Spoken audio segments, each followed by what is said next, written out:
یہ فرمائے گا کہ آج کس کی بادشاہی ہے؟ آج تم دنیا کے اندر دعوے کیا کرتے تھے، تم جبر کیا کرتے تھے، ظلم کیا کرتے تھے، اللہ سبحانہ و تعالیٰ کی آیتوں کا انکار کیا کرتے تھے، اس کے رسولوں کی مخالفت کیا کرتے تھے، اس کو رسولوں کو قتل کرنے کی کوشش کیا کرتے تھے، اللہ سبحانہ و تعالیٰ سے بغاوت کرتے تھے۔ کس بنیاد پر؟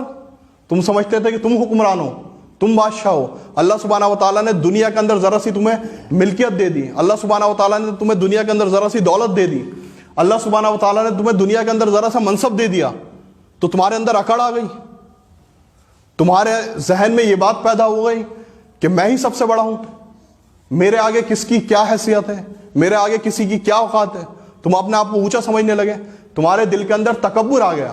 اور اللہ سبحانہ و تعالیٰ نے خصوصی طور پہ اس چیز کا ذکر کیا ہے کہ ابلیس جو تھا وہ بڑا نیکوکار تھا، بڑا علم والا تھا، وہ کس بنیاد پہ گمراہ ہوا؟ وہ شرک کی بنیاد پہ گمراہ نہیں ہوا، بلکہ وہ صرف تکبر کی بنیاد پہ گمراہ ہوا۔ اللہ سبحانہ و تعالیٰ نے قرآن کریم میں فرمایا سورہ بقرہ کے اندر، وَإِذْ قُلْنَا لِلْمَلَائِكَةِ اسْجُدُوا لِآدَمَ فَسَجَدُوا إِلَّا إِبْلِيسَ أَبَىٰ وَاسْتَكْبَرَ وَكَانَ مِنَ الْكَافِرِينَ کہ اللہ سبحانہ و تعالیٰ نے حکم دیا فرشتوں کی جماعت کو کہ آدم کو سجدہ کرو، فسجدوا، سب نے سجدہ کیا سوائے ابلیس کے۔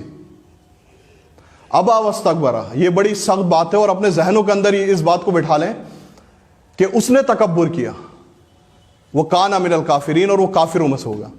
تکبر کی بنیاد پہ وہ کافروں میں سے ہو گیا، اور اللہ سبحانہ و تعالیٰ نے اس کو مردود قرار دے دیا۔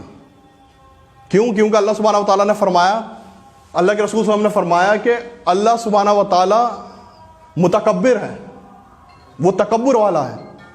تکبر جو ہے یہ اللہ سبحانہ و تعالیٰ کی چادر ہے، اور وہ قطعی ہرگز برداشت نہیں کرتا ہے کہ اس کی اس چادر کے اندر کوئی اور شخص داخل ہونے کی کوشش کرے، کوئی اور شخص جو ہے اس صفت کو اپنے اندر اختیار کرنے کی کوشش کرے۔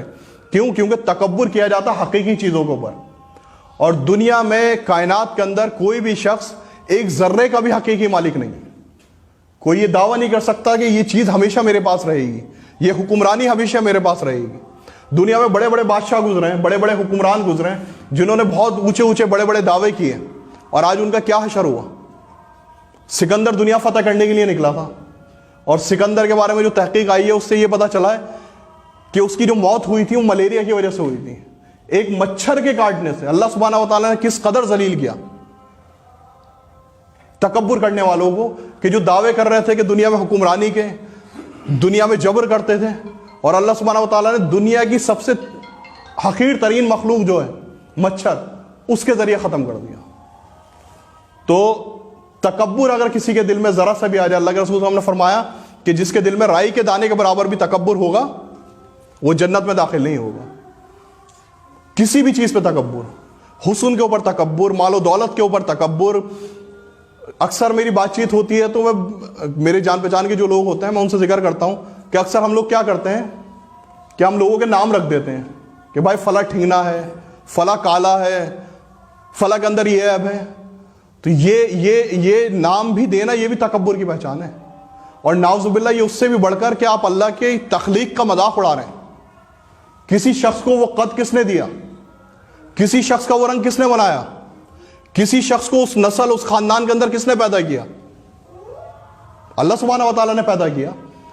تو ہم اللہ سبحانہ و تعالیٰ کے حکم کا، اللہ سبحانہ و تعالیٰ کے امر کا، اللہ سبحانہ و تعالیٰ کی تخلیق کا مذاق بنا رہے ہیں۔ یہ بڑے سوچنے والی بات ہے۔